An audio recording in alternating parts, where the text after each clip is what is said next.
Alright, so today I'll be doing some more work on my 2005 Chevy Trailblazer. I just put a brand new transmission in it. And a day later, another engine code popped up, which is a P0128. Which is a thermostat code. Meaning the thermostat is most likely stuck in the open position.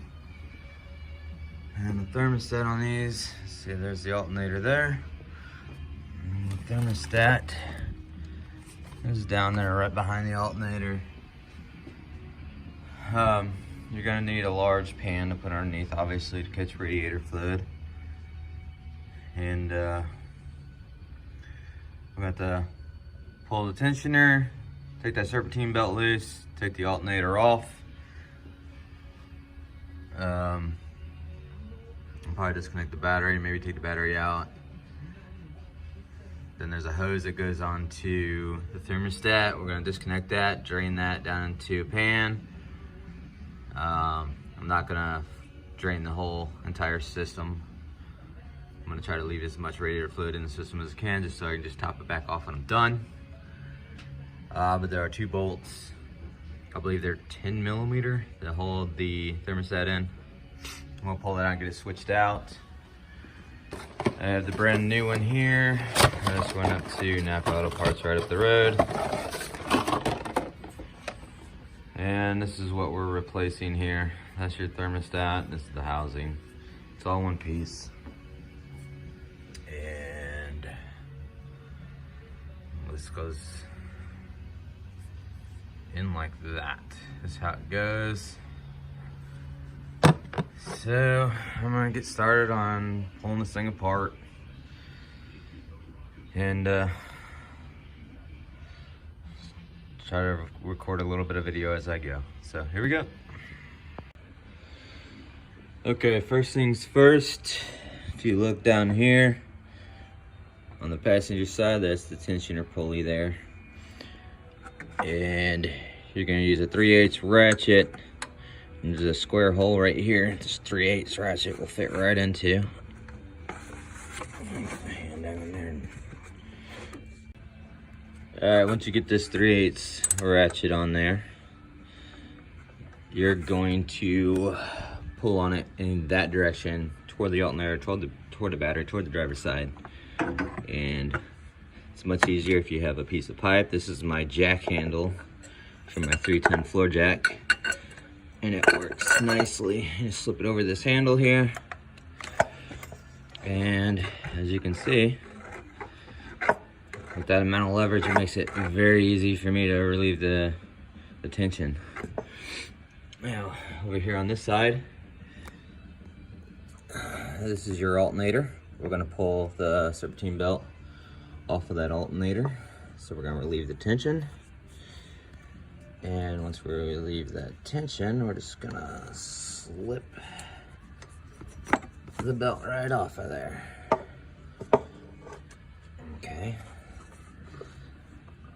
Let's push this off to the side here. Now we're just gonna leave that ratchet and that pipe here. I have another ratchet I can use for the rest of this job.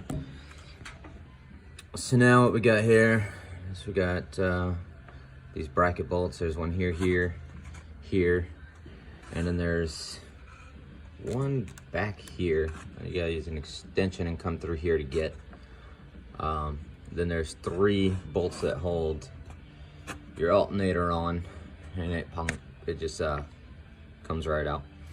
So that's next. Alright, so now these 2 bolts are 15 millimeter, and this one over here, crap. That'd be my 10 millimeter, and that's why they get lost. Now with this bracket out of the way, you can clearly see we got 2 bolts here. There's one underneath you gotta get in order to get this alternator out. There's also some electrical pigtails y'all done hook. So that's next. Alright, once you get those 3 bolts out, kind of tilt it forward, and you'll see You got here and here, you gotta disconnect these two, and you can pull this out.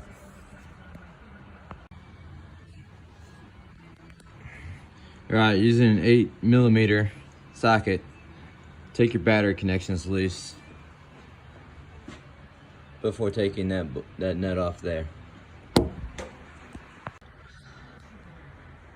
Also, that's another 10mm nut right there you gotta take loose to get that wire on.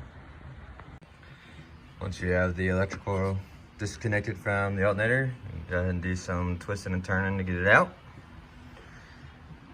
And now, with the alternator out of the way, you can now see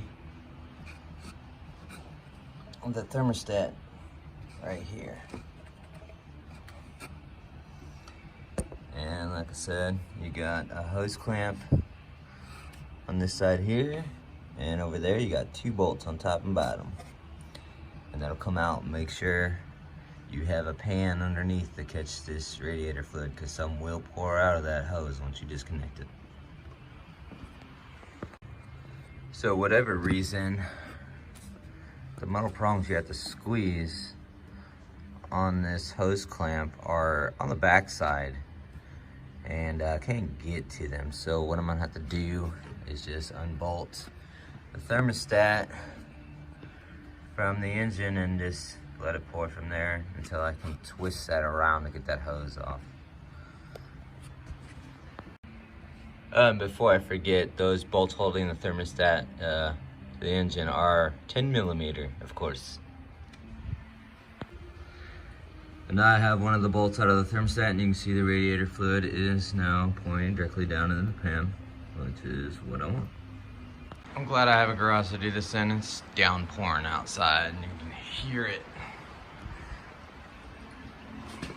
But real quick, so I got both of them bolts loose. Now I got both of them bolts loose. I'm just gonna go ahead and let it continue to drain down in this pan till it stops before I go pulling the hose off. And don't forget, this stuff is highly toxic to cats and dogs, most animals. So if you have a cat or a dog, good idea to make sure they can't get into the garage while you're doing it. You don't want them drinking any of that or licking any of that up while you're doing this. Once that drains out, I'm gonna pull that out, get that hose clamp off there, put the new one in, and put it back together. So I'll be right back. All right, with a little fighting and pulling and tugging, you can use these channel locks to twist that over to this side facing you, so that you can get some vice grips on it to lock it, so that you can move that hose clamp out of the way and get this thermostat out of that hose. So now we got these vice grips on this hose clamp. As you can see, it's nice and loose. That'll hold that hose clamp open, so we're gonna fight this out. So yeah, moving on. All right, now that it's off, expect one final gush of radiator fluid. And you can see here, it's the new one, here's the old one. The easiest way I found to pull this out of that hose down there is you grab this firmly with your left hand, grab the hose firmly with your right hand, and twist them back and forth. And as you're twisting, you're gonna pull this out of that hose. Now we're ready to put the new one in. It's very important you put this in exactly the way the old one came out, which is like this. You'll see this little notch here that faces up and to that side of the bolt, which faces the firewall. This bend bends toward you, toward the radiator. So it's very important you put that in the exact way the old one came out. And we'll slide this onto that hose and get this bolted back into the engine. Then we'll work on getting the alternator back in, getting the serpentine belt back on, and we're done. You know, we'll of course hook the battery back up. But all right, on to it. Now we got the brand new thermostat onto the radiator hose. You want to make sure, let's get this new gasket on here, and you can see it's like the old one.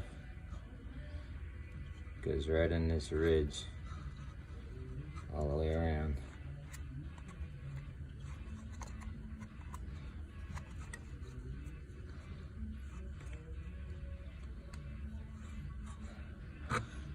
There it is.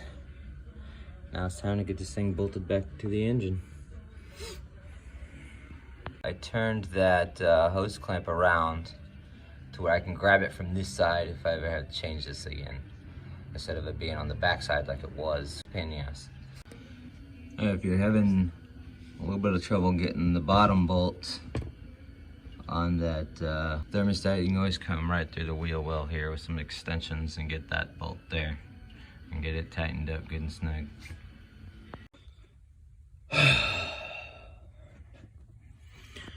Right, I was almost done with this.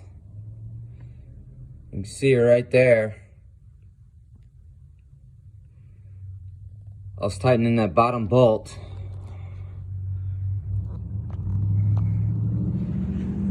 With that ratchet and all these extensions to the wheel well, you know, it's kind of hard to tell how tight they were torqued, and next thing I knew, I heard a pop. Fucking bolt head broke off of that bolt right there. Was almost done. All I had to do is get this thing back together. Now I got a broken bolt. This means I gotta get a reverse drill bit, drill a hole through it, get a bolt extractor to get this bolt out, put a new one in. It's easily gonna add another couple hours to this job. So my little brother comes over here and just pulls it out with his finger and unthreads it with his damn fingers. Didn't even have to drill it, so that's awesome.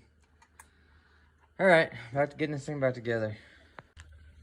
There it is. Make sure you don't torque those bolts too tight, it'll snap the heads off. And you'll have to get your little brother out here to get them out. Now, just gonna fill this thing back up with radiator fluid after I get the alternator back in and the battery hooked back up. Don't forget to put the pigtail back on and 12-volt power back on there before you bolt it back in. Alternator's back in. Now it's time to get serpentine belt back on. So I'm gonna pull on this.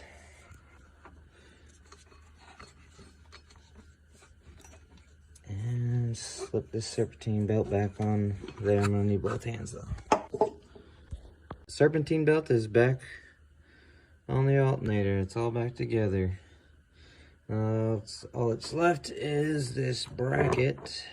It goes here is two 15 millimeters and two 15 millimeters and one 10 millimeter bolt there, and this will be back together. Alright, that bracket's on. Everything is all back together. So now, it's time to fill it back up with radiator fluid.